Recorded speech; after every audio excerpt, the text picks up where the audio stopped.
This is Science Week 4 using the Smile Learners Packet. So from December 6 to 10, write your name before we begin. So our week's topic is care and concern for animals. If you remember the needs of animals, so we included there the care and concern. So we are going to focus more on that for this learner's packet. On this learner's packet, okay. Part 1, introductory concept. Animals are living things. Animals need care. Good children take care of their pet animals. Do you have a pet? How do you take care of your pet? Let us know more about their uses and how they should be cared for in this module. If you remember my question from the intro video, if this one is only for pet owners, so let's find out if this care and concern for animals are focused only on pet owners. How about for those who don't have pets? Can they still show care and concern? Okay, so part 2, learning competencies. At the end of this learning packet, you should be able to describe ways of caring and showing concern for animals, explain why animals should be cared for, and then show care and concern for pets and other animals. So part 3, we now move to the activities, starting with pre-test direction. Draw a happy face if the statement is correct, and draw a sad face if the statement is not correct. So let's see. We have one. Ano yan? A boy is playing water gun and it's shooting at a cat. And then number 2, so pets are brought to a veterinarian. And then on page 2, for number 3, ano siya? A baby sheep or a lamb is being fed with milk. Number 4, a boy is running after a dog, and then ano siya? Maybe the boy is trying to hit the dog, he is trying to scare the dog away. And then number 5, a dog is given food, tapos water, and then the lady is giving the dog a bath. So that's it for pre-test. Analysis, directions. For part A, sing the song below to the tune of Row, Row, Row Your Boat. So we have here a short song. Wow, parang may audience ka while you sing this song.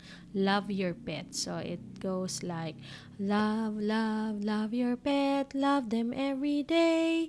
Give them food and water too. Then let them run and play. Tapos ulit, love, love, love your pet. Love them every day. Give them food and water too. Then let them run and play. Pasensya na sa boses. Okay, so number 1 below question number 1, did you enjoy singing? So do not just ignore kung hindi naman to, did you enjoy listening to your teacher? Hindi naman. So question, safe naman to. It involves you. Did you enjoy singing the song? So you can answer that with yes or no. And then for number 2, what was the song about? You can use short answer. Number 3, give 3 ways to show love and care to your pet. So there are ways mentioned here. So you can include, and you should indicate 3 answers. Again, short answers. And then for part B, connect the pictures that show importance of animals to us. Draw an arrow. An example is done for you. So what are the importance of animals? So if it shows importance of animals, then you have to put an arrow going to from the center going to that picture. So first one, help plow the field for planting, give us eggs, give us vegetables, give us flowers, give us food. Ito, ano yung nakalagay dito? It guards our home. Tapos ito, give us milk. Ito, that's why it has an arrow going to this picture because it shows one of the importance of animals. It guards our home desk. Then the last one is can be a friend. So if you'd like to use red crayons, you may do so. And then on page 4, we have abstraction. Answer the following questions. Number 1, why are animals important to us? You can use short answers. You can give one or two answers. Next, number 2 question. What would happen if they are not given food, water, and place to live in? Ano kayang mangyayari if wala silang pagkain, walang tubig, and then we don't have a proper place to stay? So, you can answer 1 to 2 ideas, indicate here, and then, again, short answers. And then, let's move on to this discussion part. Remember this. Animals have needs too, and we should show that we care for them. Give your pets a place to stay in, so that's why we included habitat as one of the needs of animals. Give them food and water. Also, it was mentioned that food and water are one of the needs of animals. Keep them clean, play with them, and do not hurt them. So, animal cruelty ang tawag doon. Why animals should be cared for? So, kailangan ba silang alagaan? Oo. And why is it? So, many animals are useful to people. Some animals make good pets. So, aside from pets, animals can be pets. So, meron pang ibang uses. So, namely, some animals give us food. We get meat from cows, goat, and pigs. We get meat and eggs from chickens. So, milk, cheese, and butter are products that also come from animals, mainly from cows. Kaya dapat alagaan ng mabuti because they give us food. So, not only the pet owners should show care and concern, but also everybody. So, some animals do work for people, kagaya ng carabao. So, carabaos help farmers plow the field. Horses help people carry things to far places, lalo na doon sa mga hindi inaabot ng sasakyan. So, they make use of horses, carabaos. So, dogs guard our homes by barking at strangers. And we need to take care of useful animals. So, show care and concern for pets and other animals. Feed them a healthy and balanced diet. So, kasi magkakasakit sila kung iba naman yung pinapakain. So, give them a comfortable place to live in. So, yung dry and clean so that they won't get sick. Love and care for them. Do not hit them or keep them trapped and unhappy. So, nararamdaman naman yan ng mga pets kung ito ba ay mabuting pet owner or not. Before we answer the application part, so I would like to show you a story about Anna and her pet. So let's find out if Anna was she a good pet owner or on the way, how did she treat her pet cat, and then what ways can you get or what ideas can you get from Anna on how you to care for pets. So let's view this story entitled Love Your Pets.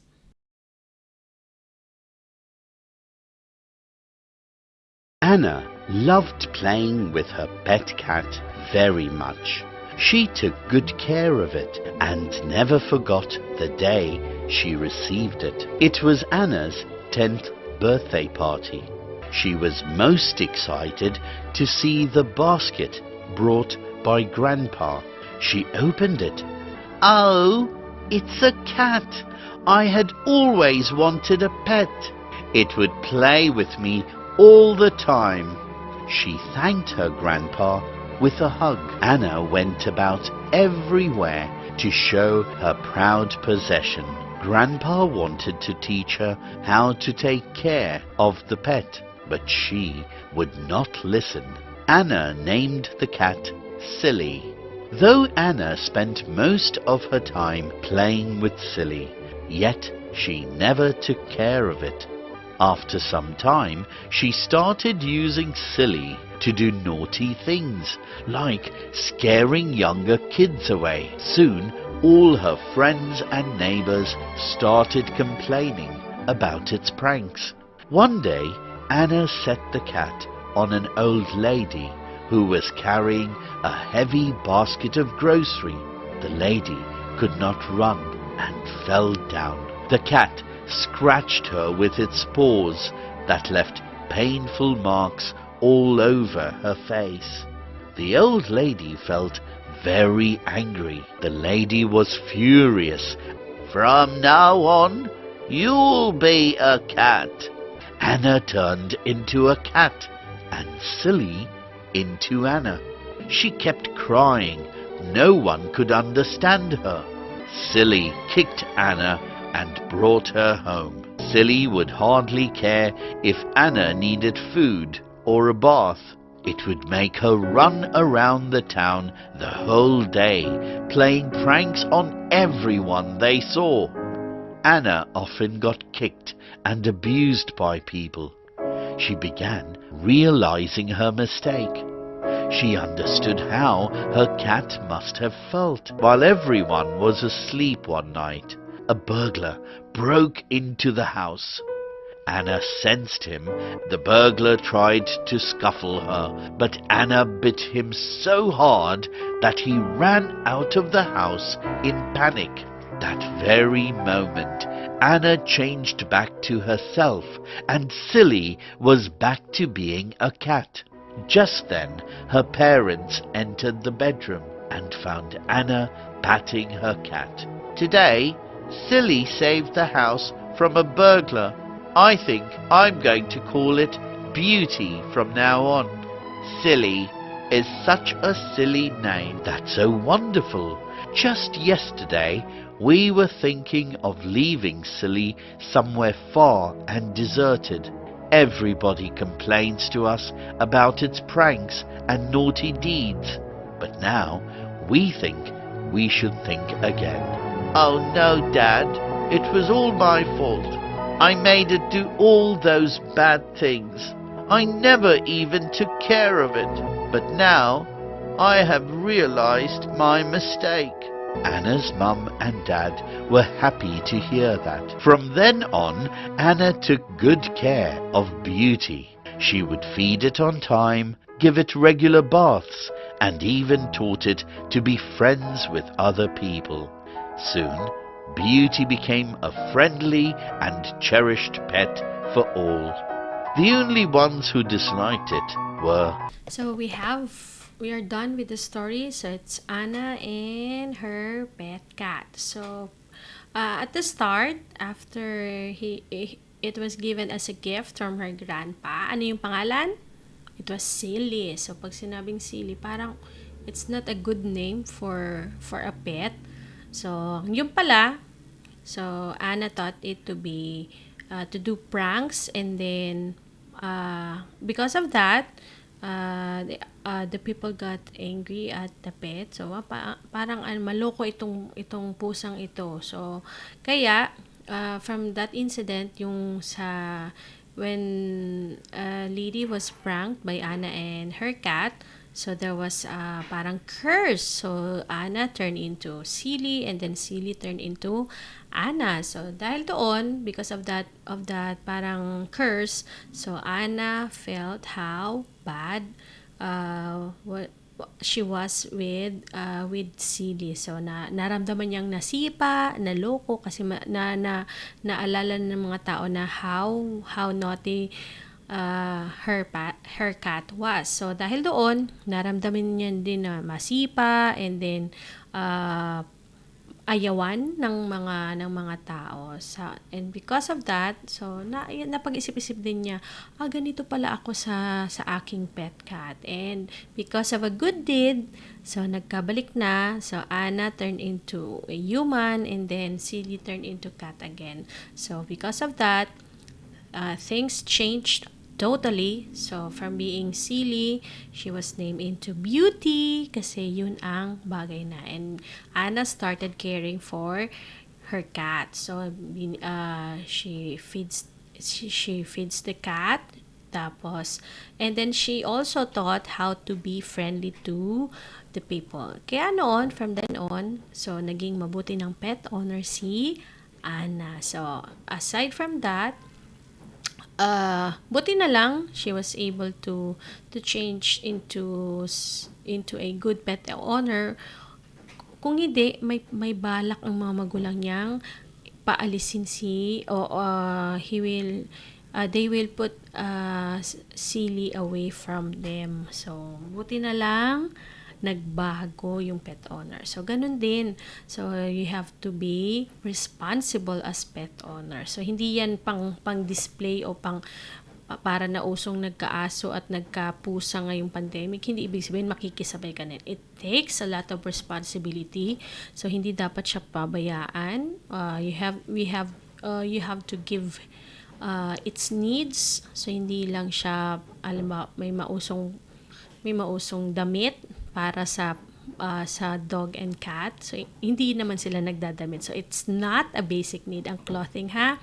And then, I saw parang video, a cat's nails is being trimmed. So, hindi po dapat siya, hindi dapat siya natitrim kasi